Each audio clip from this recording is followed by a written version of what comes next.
Did you know that side body stretches can lead to better breathing over time? It's true.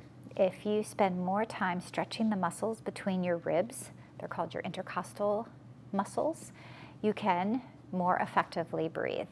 So today I'd like to show you one of my students, and actually one of my favorite poses. It's called banana, or sometimes you see it as crescent. You get to take it lying down, and it is a stretch for the sides of your body. So it looks like this. Coming to lying down, you can support your head however you'd like. I always like to start in a straight line and just bring my attention to the sides of my body, most likely the rib cage area. All right, and we'll move into the pose. We'll start by sliding our legs to the right. Everybody's going to slide a little bit differently, a little bit further, a little bit closer. And then bring the arms overhead. And then let them slide the same direction as your feet. Notice the sides of your body, or the left side of your body. You could feel something all the way up from your arm, all the way down the leg. Notice your fingers, your hands. If something feels tingly or not quite right, you can bring your arms back down by your side. Decide whether or not this is enough sensation for you, and if it's not, you could cross one ankle over the other. And it depends on you which ankle you cross. So you can experiment with that. And then you linger here for any amount of time that feels good for you, maybe 10 breaths, maybe up to a couple of minutes. So see what works for you, and you can certainly work up to longer periods of time.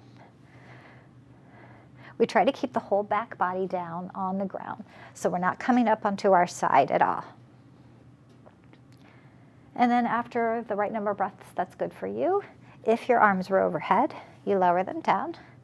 Then you can uncross ankles if they were crossed and bring your legs back to center once again.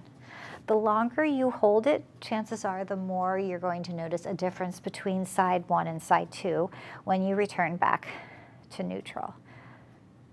So just kind of notice. And then we'll take side two. So we're going to slide the feet, the legs to the left. Maybe the arms come overhead and slide to the left. Noticing a stretch somewhere on the right side. Once again, if something doesn't feel quite right, any tingling or pain in your fingers or hands, bring the arms back down. What that means, if you do feel that sensation, is you could be pinching a nerve by the collarbone. We don't want that. So see how that works for you? Again, consider maybe crossing one ankle over the other. Breathing here. And if your hands don't reach the ground, my hands are off camera here, but if your hands, backs of your hands don't touch the ground, that's fine. Just bring something underneath the backs of your hands to let them rest. It could be a blanket, a pillow, a couple of blocks, something so that they're not floating. And then breathe here.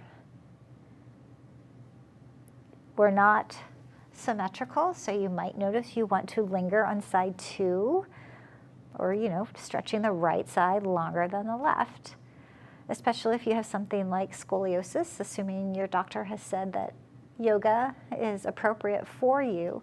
You might find that depending on the curvature of your spine, it might feel better to linger on one side longer than the other. So pay attention to your body, and of course check with your healthcare provider. And then after any number of breaths that feels good, we'll start to lower the arms if they were overhead, uncrossing ankles if they were crossed. Legs come back to center, pausing and noticing.